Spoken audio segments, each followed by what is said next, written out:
Hello.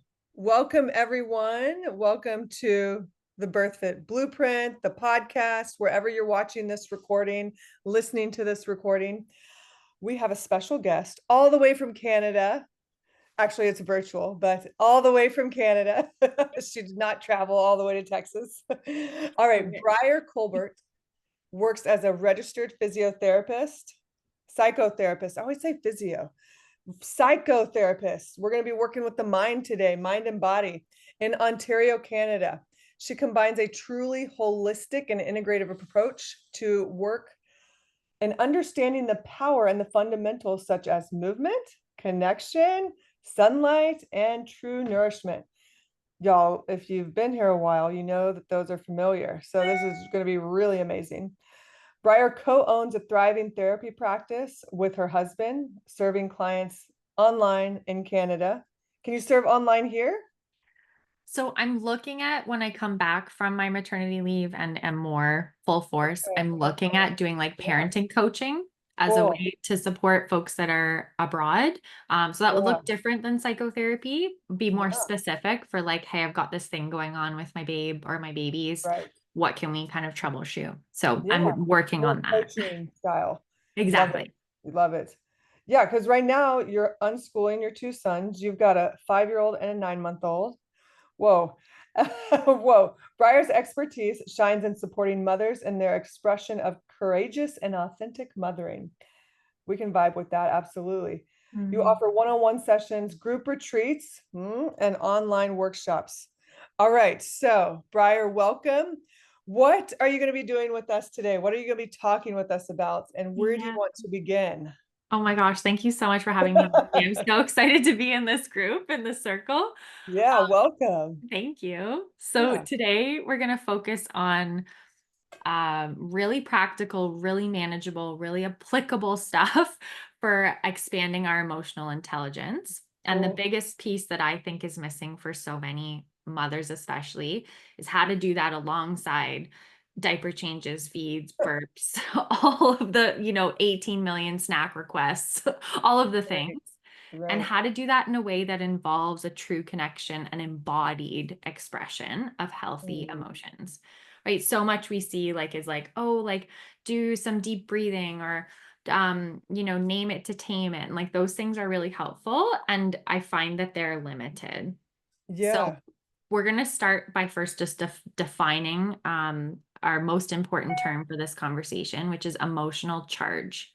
So, emotional charge is the physiological felt sense that Like that trigger, huh? accompanies emotions. Right? So like if I say, okay, so Lindsay, when you're feeling the emotion anger, how do you notice the charge in your body of anger? Oh, it feels like there's a fire inside me. Yes. Yeah, feels hot, feels fiery. Is the fire kind of everywhere? Or is the fire localized No, I'd say it's more localized. in your chest or Mm-mm. Let me see, because I got triggered. I got pissed at my husband yesterday. there you go. I think it's more like belly, gut, like right there. Beautiful. Like, Beautiful. yeah. Right? So like how powerful your connection is between your mind body, you can actually articulate these sorts of things. Some Mhm. folks have a hard time even saying fiery, hot, or saying if it's localized or if it's everywhere. So that's like our first skill in Okay. developing emotional intelligence is like having the language, right? The reason that we want to develop language around emotional charge is to understand, okay, charge is a physiological response. It's going to happen.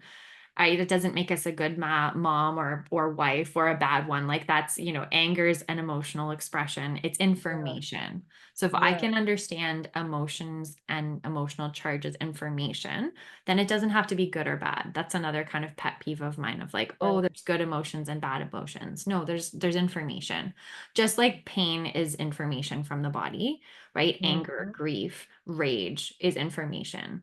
Just like joy, Yeah. empathy, or like neutrality or apathy.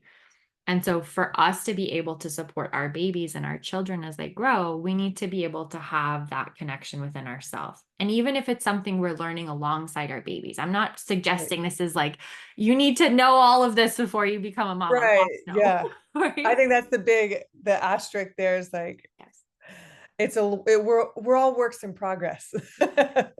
Oh my gosh, yes. And how incredible if our babies get to see us learning new skills Mm, in our mothering. yeah, And like what a powerful way to dismantle the whole idea of like the perfect mom or the perfect parent. Like, oh, I yeah. get to learn stuff over here while you're learning stuff because baby's learning everything all day. And how Right, and incredible. by watching us. Exactly.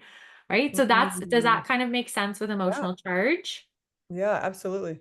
Okay, so then the other thing that's cool, if we can start paying attention to emotional charge, our body, our physiology already gives us clues into how to work with and move charge. Like if you Mm. watch a toddler have a meltdown, which your sweet girl's 2 now, I think. Yeah, she just turned 2 in August. Right. So she's going through the massive transformation of toddlerhood. It's wild what happens in the mind, in the brain, in the I body. feel that, yeah. Yeah. And so she's a master at like feeling charge, right? Mm, Her clus like she clenches her fist, she gets her jaw tight, she's ready to punch, to kick, to hit, to bite. yeah, All yeah. of those things are the body's way of showing us how charge wants to express. Mm, Because we're grown-ups, we need to do it in a way that's age appropriate and like environment or situation appropriate, right? yeah. So it's not appropriate for me to hit my toddler back when they hit me.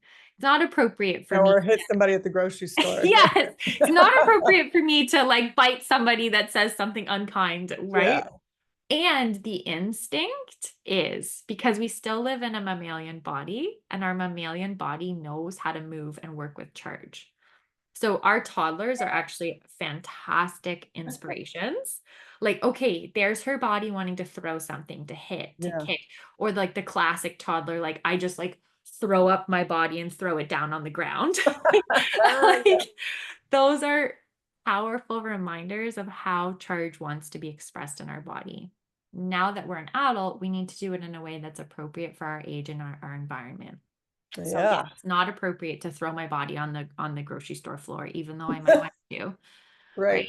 But perhaps I have 30 seconds later at home where baby is safe and I have 30 seconds to throw my body on the floor at home. Yeah. Right? Yeah, Alongside like totally. baby's totally content over there, baby's safe. Okay, well, I'm gonna throw my body on the floor at home because it's situation appropriate now. And there was something in that instinct that's the clue for how the charge wants to move. Oh. Okay. Do Yeah, you go have a ahead. clue list? Like, because like, my mind's going like, "How do I know if I wanna throw my body on the ground or yell into a pillow or s scratch my Yes. hair?" Anything like that, or it becomes with awareness? So practicing these sorts of movements in our bodies, because so many of us have been shamed or told to stop this sort of stuff when we were Yeah. 2 years old. Stop hitting, stop biting, get quieter, stop being so loud, you're too loud. And Yeah. instead of that charge and the way our body wants to move the charge being like funneled in a way that's healthy, it was Mm, just told to stop. Right. And so yeah. then we have issues with later downstream, then we have issues with disease in the body or, our mind body not being well. Right. It's because we haven't been shown how to channel that in a way that's appropriate. So reclaiming those skills of Mm. how do we allow charge to move in a way that's healthy can feel very uncomfortable. So we're going to start with like 30-second things that feel manageable. So somebody Oh, that like you, Lindsay, that has great body awareness, great body literacy, like you're going to perhaps have more tolerance to work on things that might feel bigger for somebody else. If we've got a okay. mama in here who's listening and who's like, oh my gosh, Briar, I could never throw myself on the floor. I could never hit a pillow. I could never scream into a pillow. Okay, so what about you get your phone and you set a 30-second timer? Like I have my pillow here, and you pick up your pillow just like a couch cushion while baby's hanging out, and you throw your pillow on the ground for 30 seconds. And then Yeah. you breathe and you show your body that it's safe. It's Mm. safe to move charge now that I'm a grown up and I'm learning how to do it in a way that's manageable, respectful, right? Everybody's safe. Doesn't hurt anybody else. Exactly, because some of us have come from families where charge was moved in ways that were violent, Yeah. and that can be very scary. Oh, yeah, And yeah. some of us come from families where charge was completely suppressed, and then there were these volcanic eruptions that were very Mm. scary and very confusing as children growing up, right? So reclaiming our ability to move charge It's a remembering, right? This is not, you're not Yeah. learning something new here. Your body already knows how to do this. You're just Yeah. learning how to expand your tolerance for doing it in a way that's alongside your mothering. I don't want some hour-long ritual every morning that's completely unmanageable. I want 30 seconds. I want 1 minute extra in the bathroom with the door closed for you to shake your hands and stomp your feet. Yeah. I want dinner cooking and you're stirring with one hand and maybe the other hand is shaking, or maybe you're bouncing, right? Yeah. Just like the smallest little things, right? So just earlier before we started recording, we were speaking with one mama about like the difference between like maintenance Cairo at this stage of mothering.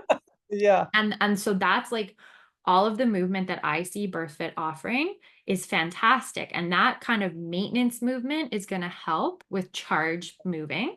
Yeah. And it's not the same thing. Because some people say to me, well, Briar, I work out, I lift weights, I do what I need to do, I run. Those are powerful ways of moving charge. And it's not the same thing as like, I'm angry at my husband yesterday. What do I do? Well, I'll just wait until I work out 2 days from now. Like, that's probably Yeah. not Yeah. enough, especially Right. for the intensity of early mothering. Right. That's such a great point because all the time, well, the question I get tons on consults is like, how do I fit in training? Because, and the reason being is like, they had an hour of training before motherhood. And that's where they consider that was their stress relief, that was where they got to go home to their body. They got to like shake it out, be pissed, have fun, be sexy, all the things.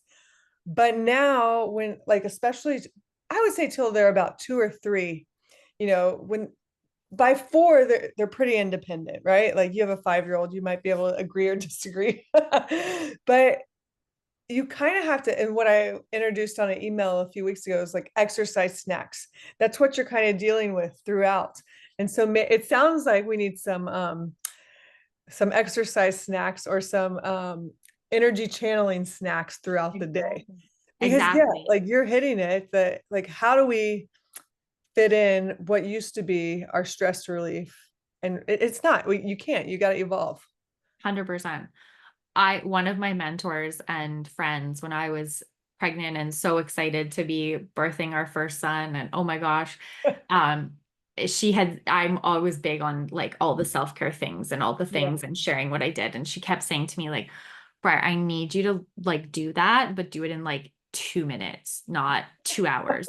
Briar, I need you to do that. I need you to practice doing it in 5 minutes, not, whatever. And it's so true, right? And it's one of those things you can't quite know until you live it and you're in it, especially for like high nurturing mamas that are valuing their bodies and their Yeah. resiliencies and their strength as a mother, and knowing how impactful that is for our children. Um, Hmm. and yes, so this is the sort of thing like we're letting steam out of the pot all day long with little bits, right? So Yeah. something like I'm nursing and I can't move my body the same way that I want to. I need to be of service to my baby. My baby needs me. Okay, well, maybe you're tapping one foot while you're nursing, right? Mm. There's some sort of avenue for the charge to be expressed, right? Or Yeah. like maybe there's one thing that my therapist and teacher had offered was having like just a hand towel in bed next to me that I could wring out. Mm. So even though I can't get up, I'm co-sleeping with baby or nursing, whatever. I've got all Yeah. this anger and intensity. I'm just like, because of the transformation you're going through. Yeah. Grab a hand towel and wring that out.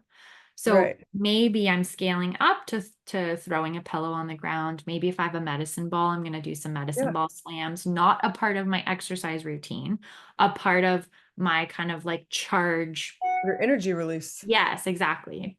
Right. But especially in those early weeks and months Yeah. and potentially year or more, we need things that are more manageable.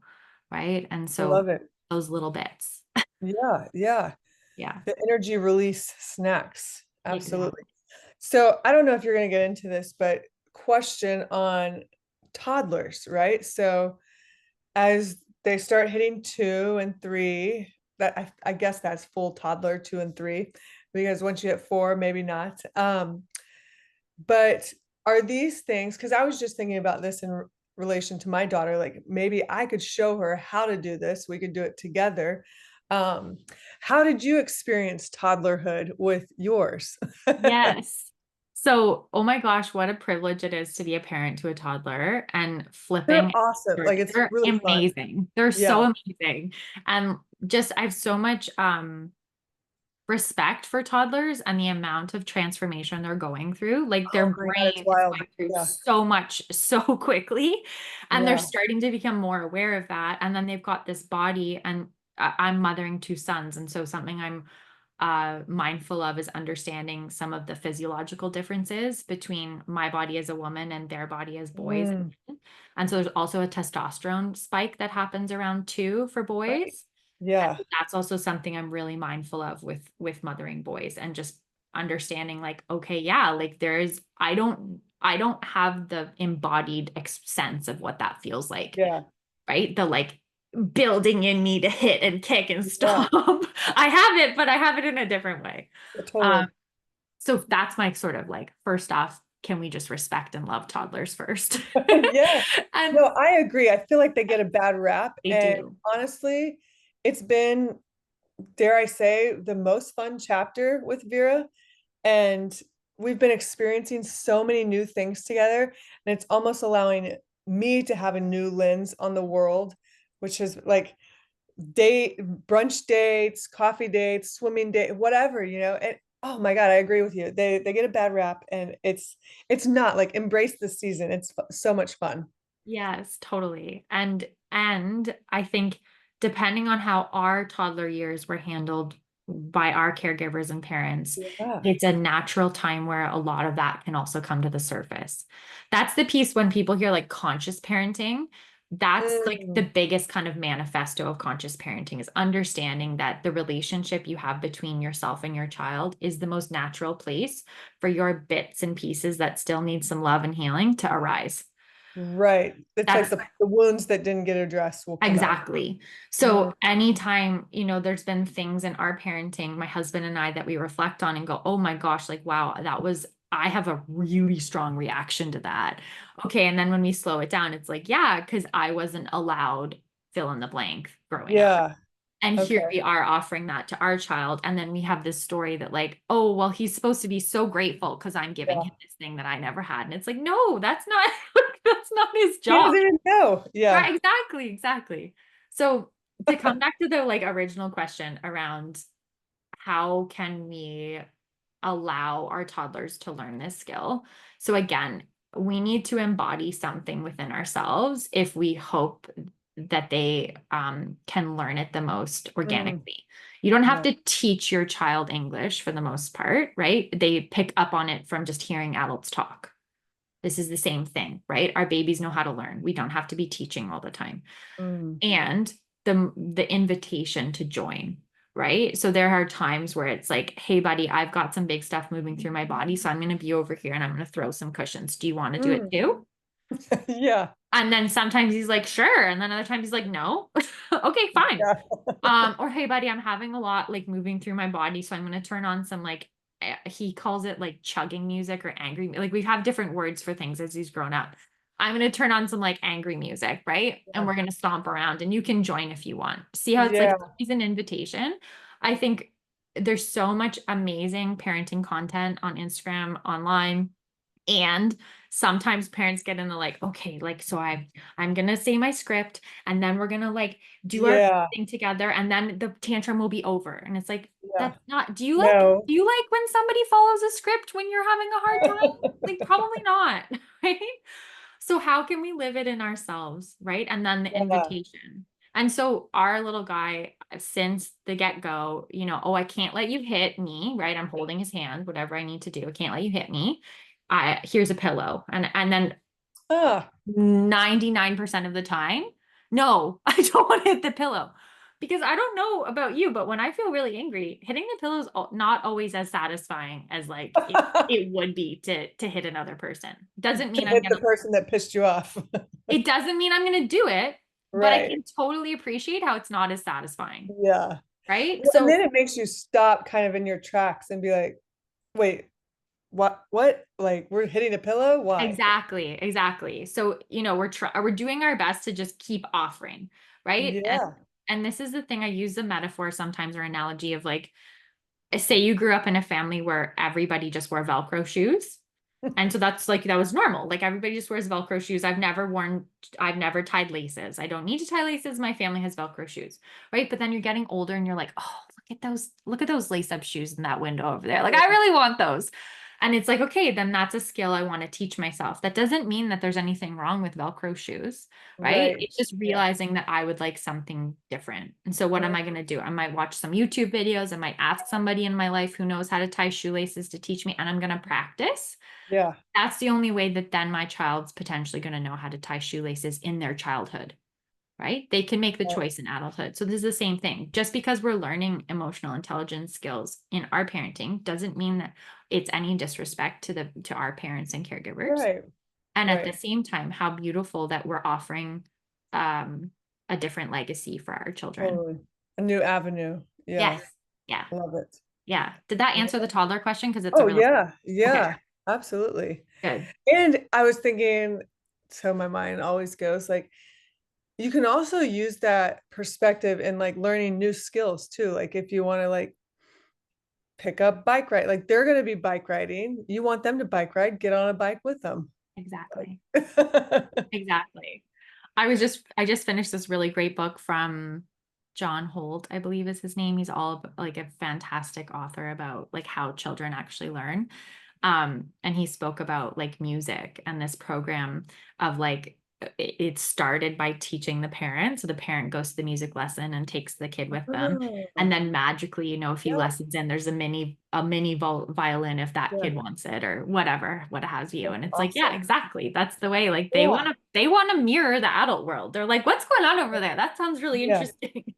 yeah. Have you ever had to try to have an adult conversation where you lower your voice and then Oh, Vera's yeah. like, Totally. what is that? Oh, totally. Now she's into it. She's got FOMO, so nap times are hit or miss. Yes, totally.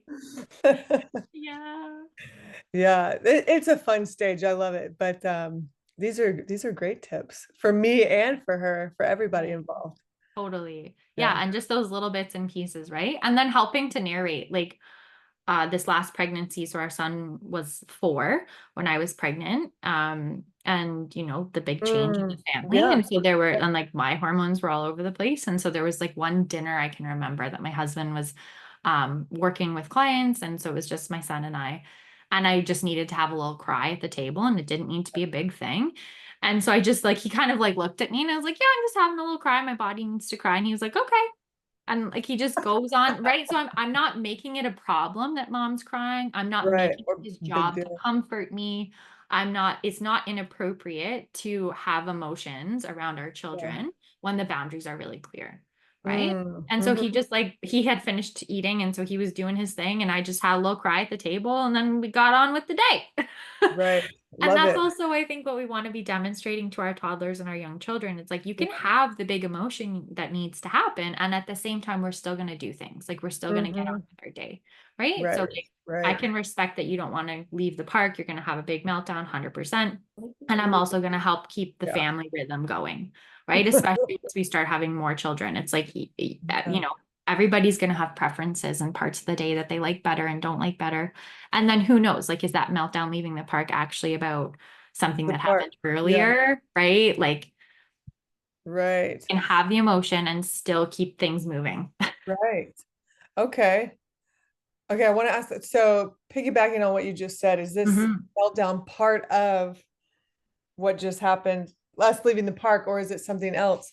Do you offer, like, since you have 2 kids now, do you offer, and I consider that multiples, like a time of day where, hey, anything bothering you, you want to get off the table? Like what, maybe the better question is, what kind of rhythm or rituals do y'all have for your family?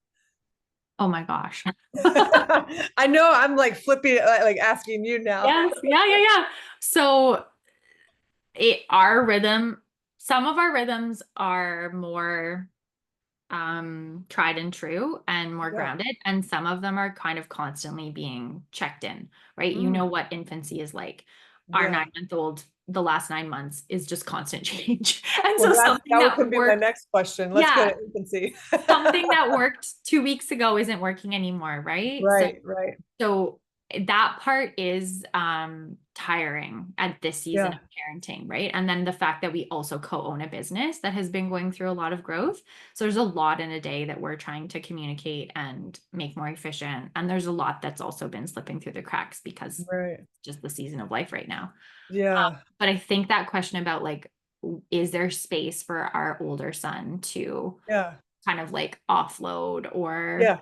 vocal, like he knows that his voice is really important to us, even if we're not gonna do what he says, right? It's Yeah. always like, I want to hear your preferences. I want to hear what you want. I want to hear what you don't Mm, like. And I'm still the grown up in charge of those decisions. So we're right. always welcoming his voice. So it doesn't always have to be like a specific time of day that he's Yeah, getting to yeah. discharge.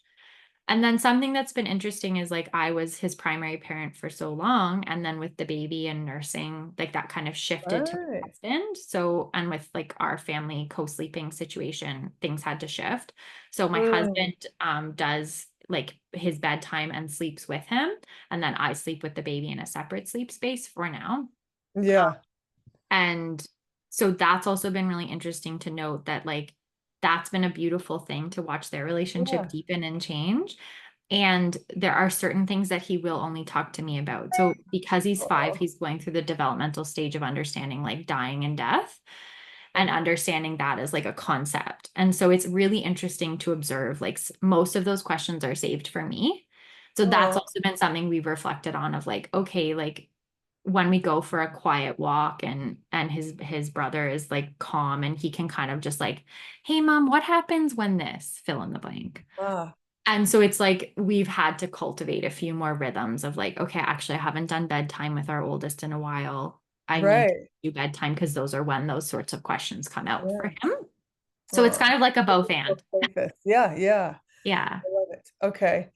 Okay. And then you touched on infancy, right? And everything changing for every 2 weeks. And I know we got some mamas in here that are in that stage or going to be in that stage. Yeah. And, you know, I mean, I feel like every chapter is awesome, but yes, it changes every 2 weeks. And you touched on the exhaustion. And how do you do that? Because also, many of the moms in here are business owners or work full time. So, can you share some tips for wearing those many hats, you know? Like, do I have any? The survival it's tips? been it's been a season more of survival, right? And I think being second time parents, we've had so much more like grace and Ah, yes. perspective of like Yeah. we had a very hard first year postpartum with our first. Mm, And I think coming through that experience, there's just been like a whole like we still made it through and like we have this amazing human being and we have this amazing marriage and we have this amazing family and we know how challenging especially that first year is or was that time and we created space for it to be different and it has been very different. oh, um Lots more joy, lots more yeah. just how the fam like I don't know, there's just so much joy that a baby can bring into a family, Yeah. and that's totally happened here, which is so incredible. Do you um feel like you had to give yourself permission to let the joy in? Because I feel like with some moms, they're like, it has to be hard, or I have to be the martyr, or 100%. So a lot of folks come to therapy and they're like, okay, so if I'm doing a good job at therapy, I'm just talking about the hard emotions with air quotes, Mm, grief, anger, shame. And for a lot of folks, leaning into joy and celebration is yeah, equally challenging. yeah. Like I just had a session with someone recently and I kept challenging them to allow me to celebrate their growth. And it was a big challenge, right? So no, but Some I still have this to do, or right? Or like, or just like completely pretending they didn't hear me and just like, well, like, what about this problem that we need to talk more about? And it's like, yeah, and what about what I just said about your growth and how amazing you are, right? So, yeah. yeah, it was a very conscious choice that in Mm, choosing to have another baby, that there would be room for more joy, that there would be oh, room for more for things to be different, right? This is a Yeah, different yeah. pregnancy. We're different parents. This is a different baby with a different temperament and different needs. The births were Right. very different. All of that's going to impact it so much. Mm. Okay, Yeah. let's share your 2 cents on that, where how a birth experience influences mothering. Okay, I think we need like a separate Separate podcast? conversation for that Maybe 4 minutes? No. one. Okay. Oh my gosh, I have so much about that. Well, I think from a physiological standpoint and just witnessing the differences in my sons based off of Mm, the birth experiences that we had, oh my gosh, night and day. Understanding all of the different variations of birth that can happen and understanding how that impacts the mother baby dyad, or if there's multiple babies. yeah, uh, there's so much that goes on there, right? yeah, And there's so much that is I think is so important to recognize the impact. That's actually something I do a lot in my work with folks. Like, some folks have different fertility journeys that are coming to me. Some folks have different birth experiences that are coming to me. And right. sometimes that gets pathologized. Oh, well, like, you have postpartum anxiety, you have postpartum depression, you have whatever. Yeah, Okay, yeah, sure, you have symptoms of anxiety and depression. 100% there's symptoms there. Do we need to label it with a diagnosis when we haven't acknowledged the violence, the challenge, the um many needs that were unmet during that season, right? Like, yeah, birth is meant to be a incredible transformation and meant to be this place where you are evolving into motherhood, and that's messy. That is not meant, like, that is, like, again, it can be very joyful, and it's sure gonna be messy. Like, yeah. it doesn't have to It's be an this like "and" shiny statement. thing, Yeah, right? yeah, yeah, So I think that sometimes gets really pathologized and really like, oh, well, it's wrong or bad, or like it yeah. means something bad about me that I'm struggling in this transformation. Gosh, no, like, it's the whole Right. like caterpillar in the cocoon. Cocoon. Like, it goes to mush before it reforms into a butterfly. Like, do you think the mush is messy? Yeah, But I the think it's caterpillar. all orderly and put together. Right, Yeah, right, but there's something divine in there, there's something sacred, and yeah, there is still a rhythm, there is still the butterfly emerges, right? But, right. like, that doesn't mean that the mush is, Bad. you know. Yeah, right? Yeah, I don't know yeah. if that answered that question. No, that's no, totally. Okay. I think, in our society, our culture, it's so much we don't I like how you said it doesn't, you know, it's not a reflection of you as an individual, the birth experience. And I think so much of it in our society and culture, we don't want to acknowledge what happened, the birth experience, if it was bad or traumatic, because we make that about our worth in some way. Mhm. And then that puts kind of a halt to healing right there. If you're not even going to acknowledge that chapter or that little snippet of your life, Mhm. because yeah, once you can acknowledge that experience, whether it be a traumatic birth experience or some kind of trauma in your life, right? Then you can, better, you do better, you can start the healing process, you can forgive and yeah, open your heart, surrender a little more in some ways, or put up more boundaries or whatever you need to do to heal. Um, Totally. so I think, yeah, that's birth affects us all. 100%, Yeah, right? And, yeah, like, how our own birth, like, when we were infants, weaves in, like, it's like we can go. There's so yeah, much involved there. yeah, There's so much involved in our lineages. Like, birth is right. such a powerful moment. Um, our relationship with death, right? Like, Mm, birth is so, there's it's such a, intertwined. yeah, there's so much there, right? Yeah.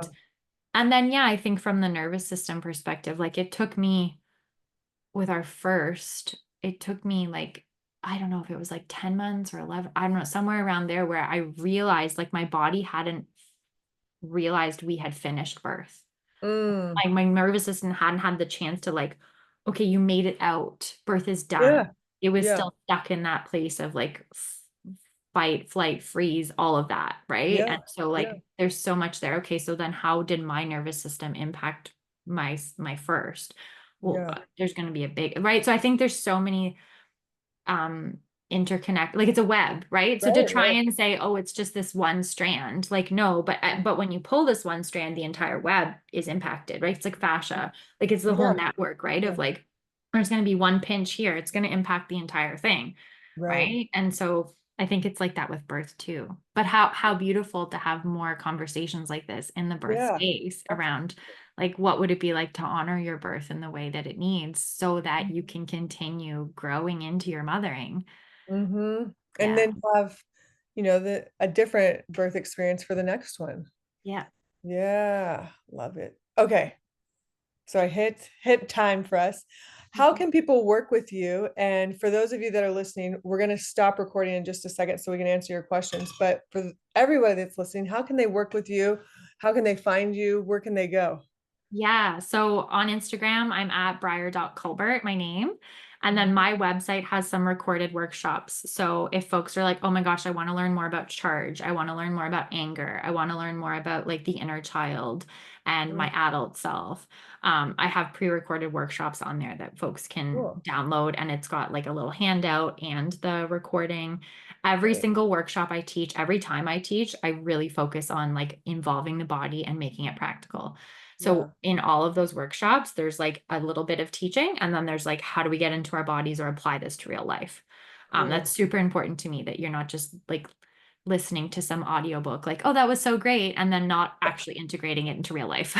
Right. Yeah. um, so that's available. And then, like I said, I'm working on eventually being able to work with folks that are outside of Canada for Mhm. parenting coaching. That's just like a work in progress right now. Cool. And then our retreats, we have an international retreat coming up in Italy in 2026. So if Oh, folks are interested in that, that's in August of next year. awesome. And that's not specific to, like, it's not just about parenting. That's going to be for anybody. Awesome. Well, Yes. thank you so much. Thank you so much. Yeah. Let me hit